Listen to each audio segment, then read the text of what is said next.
දුවේ පුතේ, සිංහල සාහිත්‍යය කියලා කියන්නේ හදවතේ නැගෙන සියුම් හැඟීම්, ජීවිතයේ අත්දැකීම්, සමාජයේ යථාර්ථය සිංහල භාෂාවේ මියුරු සරරට තුළින් රසවත්ව දිය කරලා ඉදිරිපත් කරන එක. ඉතින් විචාර ප්‍රශ්නයකදී අපි කරන්නේ ඒ සාහිත්‍ය නිර්මාණ දිහා විචාරශීලීව බලලා ගුණදොස් අගය කරන එක. ඉතින් මේ වෙලාවේ මේ වීඩියෝ එක බලන මගේ දක්ෂ දරුවන්ට විචාර ලියන එක පැටලෙලි සහගතයි වගේ නම් පුතේ, ඔබ වෙනුවෙන්මයි මේ වීඩියෝ එක.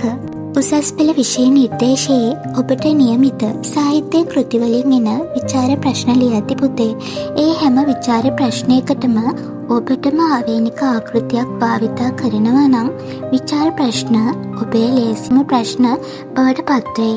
ඔයාලගේ පහසුව සඳහා ඉදිරිපත් කරන විචාර ලියන්න ඕන ආකෘතියක් තමයි පුතේ මේ තියෙන්නේ. විචාර ප්‍රශ්නයක් ලියන්න පටන් ගන්නකොට පුතේ, එක පාරම ප්‍රශ්නෙට උත්තරේ ලියන්න පටන් ගන්නේ නැහැ. විචාරේ ලියන්න ඕන අඩිතාලම අපි හදාගන්නේ ආරම්භක ඡේදයෙන්. ඒ නිසා නිකන් ආරම්භයක් නෙවෙයි, ඒක නිර්මාණශීලී ආරම්භයක් වෙන්න ඕන. එතකොට පුතේ, මේ ආරම්භක ඡේදයේ ඇතුලේ නිර්මාණකරුගේ නම, යුගය උපුටාගත් කෘතියක් තියෙනවා නම් ඒ කෘතිය මොකක්ද කියන එක ලියන්න ඕන. ඔන්න පුතේ, ඔයාලට පැහැදිලි කරන්න ඕන නිසා පූජාවලියේ විචාර ප්‍රශ්නයක් උදාහරණයක් විදිහට අරගෙන විචාර ප්‍රශ්නයක් ලියද්දී ආරම්භය ගන්නේ කොහොමද කියන එක පැහැදිලි කරන්නම්. පූජාවලිය සාර්ථක නිර්මාණයක් වී ඇත්තේ එහි යොදාගෙන ඇති භාෂාත්මක ලක්ෂණ නිසාය. නිශ්චිත කතා දෙක ඇසුරින් මෙය විමසන්න. බලන්න පුතේ, යම් කිසි සාහිත්‍යයක අරමුණ වනාහි ලෞකික කලා රස වින්දනයක් ලබා දීම තුළින් ලෝකෝත්තර ජීවිතයද අර්ථවත් කරගන්න ධර්ම උපදේශයන් ලබා දීමයි. එකී ආකාරයට ධර්ම උපදේශ තුළින් මානව සිත් යහමගට ගැනීමට උපකාරී වන්නා වූ සාහිත්‍යයට අත්‍යවශ්‍ය අංගයක් ලෙස භාෂාව හැඳින්විය හැකිය. එකී භාෂාව මනා ලෙසට තම ග්‍රන්ථයට සුසංයෝජනය කරමින් නිර්මිත අගනා දහම් කෘතියක් ලෙසට මයුරපාද පරිවේනාධිපති බුද්ධපුත්‍ර හිමියන් විසින් දඹදෙණි යුගයේදී විරචිත පූජාවලිය හැඳින්විය හැකිය. හරි පුතේ, ඔන්න අපි දැන් විචාරය ලියන්න ආරම්භක ඡේදය ලිව්වා.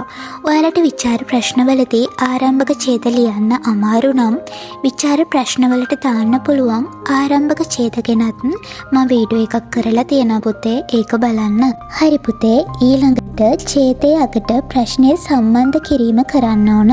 අපි එහෙම කරන්නේ පුතේ, අපිට දීලා තියෙන ප්‍රශ්නෙන් අපි උත්තරේ ලියන්න මූලික පසුබිම හදාගන්න ඕන නිසා අපි ලියපු ආරම්භක ඡේදයේ යටින් තමයි පුතේ ඒක ලියන්නේ.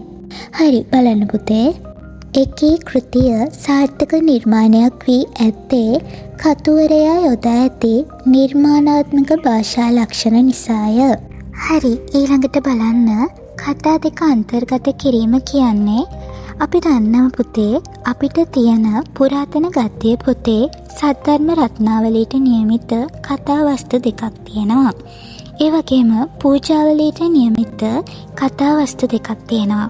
අන්න ඒ වගේ එක එක කොටස් වලට අදාළ කතා වස්තු දෙක ගැන තමයි පුතේ මෙතනදී අපි ලියන්න ඕන. හරි, බලන්න පුතේ. මෙහි භාෂාවේ විශිෂ්ට බව නිසාම ඇතැම් විචාරකයන් මෙය චිත්තමාණික්‍යයක් භද්‍ර ඝටයක් ලෙස හඳුන්වා ඇත. ඒ අනුව මෙහි භාෂා ලක්ෂණ හඳුනාගත හැකි නිශ්චිත කතාවස්තු දෙකකි. එනම් අනුරුද්ධ කතාවස්තුව සහ ජීවක කතාවස්තුව වේ. හරි පුතේ, ඊළඟට අපිට මෙතනටම පුළුවන් මේ කතාවස්තු දෙකේම තියෙන භාෂා ලක්ෂණ මොනවාද කියන එක කෙටියෙන් ලියන්න. හරි පුතේ, මේ බලන්න. උක්ත කතාවස්තු දෙකේ අන්තර්ගත භාෂා ලක්ෂණ මතු දැක්කෙන ලෙස කුළු ගැන්විය හැකිය. උපමා රූපක යොදා ගැනීම මෙහි සුවිශේෂී භාෂා ලක්ෂණයකි. පාලි සංස්කෘත සිංහල මිශ්‍ර බස යොදා ගැනීම භාෂා ලක්ෂණයකි. හාස්‍ය හා උපහාස්‍ය පදනම් කරගත් භාෂාව යොදා ගැනීම භාෂා ලක්ෂණයකි. සංවාදාත්මක භාෂාව යොදා ගැනීම භාෂා ලක්ෂණයකි. කෙටි වැකි හා දිගු වැකි යොදා ගැනීම භාෂා ලක්ෂණයකි. චිත්තරූපාත්මක භාෂාව යොදා ගැනීම භාෂා ලක්ෂණයකි. හරි පුතේ, ඊළඟට අපිට තියෙන ප්‍රශ්නෙට අදාළව කතා දෙකෙන්ම උදාහරණ ඉදිරිපත් කරන්න ඕන. බලන්න පුතේ, ඡේද ලියන විදිහ. බොහෝ පුරාතන ගද්‍ය ග්‍රන්ථ රචනා කිරීමට මූලාශ්‍රයක් වූ නමුදු පූජාවලියට මූලාශ්‍රයක් වූ ග්‍රන්ථයක් නොමැති බව විශේෂයෙන්ම සැලකිය යුතු කරුණකි. එසේ වුවද කතුහිමි පරිච්ඡේද 34ක්, ග්‍රන්ථ 2400ක්, බණවර 96ක් හා අකුරු 7,60,000ක් පමණ ලියා ඇත්තේ උන්වහන්සේ සතු භාෂාවේ ප්‍රබල බව නිසාමය. මෙහි භාෂා ලක්ෂණ බුදුගුණ කීම උදෙසාම වෙන් වී ඇති බැවින් වෙනත් ග්‍රන්ථ මෙන් නොව ගැමි ආරට ගිය රචනා විලාසයකින් යුක්ත නොවේ. එහි හමුවන ජීවිතයට සම්බන්ධ උපමා උපමේයන්ට වඩා ගැඹුරු බණදහමට සම්බන්ධ උපමා උපමේයන් හමුවේ. ඒ බව අනුරුද්ධ කුමාර කතාවස්තුවේ දැක්වෙන්නේ මෙසේය. බුද්ධ ශාසන නැමැති මහා සරසියෙහි සුපිපි මහා පද්මයක්සේ ශීල සුගන්ධයෙන් තුන්ලෝ හෙබ වූ සේක. එමෙන්ම නැත යන්නෙහි අර්ථය පවා නොදත් ශ්‍රීමත් රාජකුලයක ඉපදුණු අනුරුද්ධ කුමරු හට ගිහි ජීවිතයේ කටුක බවත් පැවිදි ජීවිතයේ සැහැල්ලුවත් ලෝකෝත්තර සැපෙහි උදාරත්වයත් සිය වැඩිමහල් සොයුරා වෙතින් අවබෝධ කරවන ආකාරය සොඳුරු උපමා මාලාවකින් හඳුනාගත හැකිය. ඒ බව මලඩ මේ සසර නම් නුවණැසින් බැලුවාහට විඩම්බනාවක් වෙන්න. පිදුරු කැරැල්ලක්සේ අක්මුල් නැතිසේය. ගුල නම් ලිහිණියන්ගේ කසලක්සේ පිළිවෙලක් නැතිසේය. ඒ අනුව පැහැදිලි වන්නේ කතුහිමියන්ගේ භාෂාවේ ප්‍රබල බව නිසාම උන්වහන්සේගේ ධර්ම කෝෂ්ඨයක් බඳු දැනුම් සම්භාරය ප්‍රකට වන බවයි.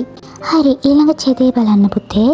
එමෙන්ම පූජාවලිය කියවීමට රුචිකර වන්නේ ශාවක පාඨක සිත් එක් එක් මුහුණුවරකට නගා ඇති බැවිනි.